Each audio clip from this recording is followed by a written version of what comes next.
Good morning, Ian Crouch with your 8:30 Hunter News update. Police say it's a miracle no one was injured or killed in separate pursuits involving underage drivers overnight in Newcastle and Lake Macquarie.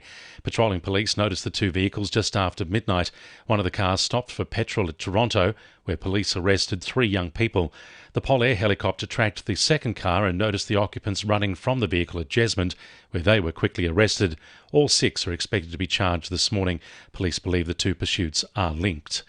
The clean-up continues across Newcastle and Lake Macquarie following heavy rain yesterday. The SES responded to dozens of calls for help to damaged roofs and fallen trees. In one case, the tiled roof of a blacksmith's house was torn off in strong winds. 108 millimetres was recorded at New Lambton Reservoir, 90 at Lookout Road and 80 millimetres at the Waratah Reservoir. Meanwhile, fire and rescue crews were called to Moorhead Street at Lambton at the height of the downpour, where they rescued a woman from a car trapped in floodwaters. A young driver on red P-plates has been fined more than $3,000 after being stopped on the Newcastle inner-city bypass at Hillsborough. Highway patrol officers clocked a Mazda 3 travelling at 150 kilometres an hour in a 90 zone on Friday night. They also observed the car driving to the left-hand breakdown lane to overtake other vehicles.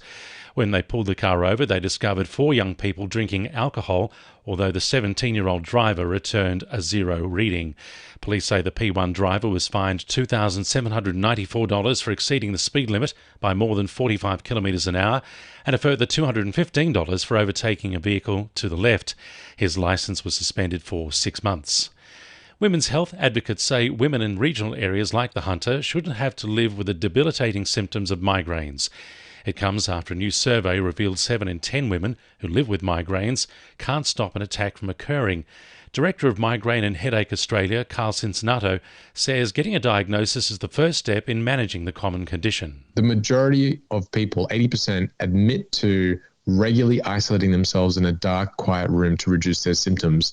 That's very different to just a regular tension headache.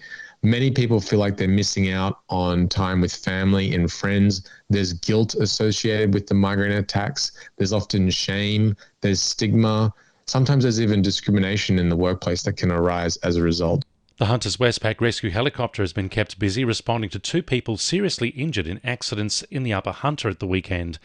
Around 2 yesterday afternoon, the chopper was called to Carabola, east of Muswellbrook, where a man in his 50s suffered critical injuries after falling from a roof.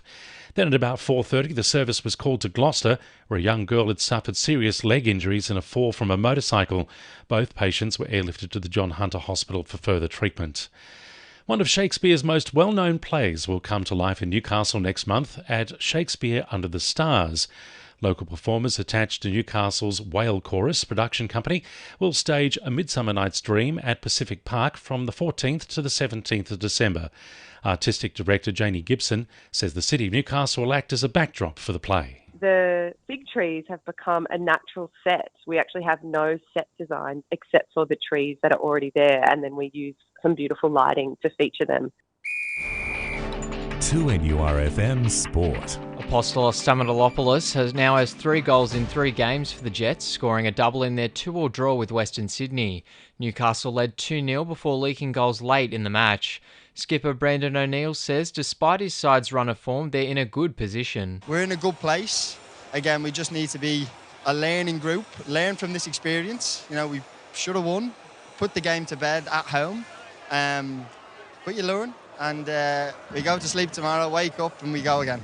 Meanwhile, Cassidy Davis got on the board for the Jets A-League women's side in their 1-1 draw against Western Sydney Wanderers. Her side is now set to play against Melbourne Victory.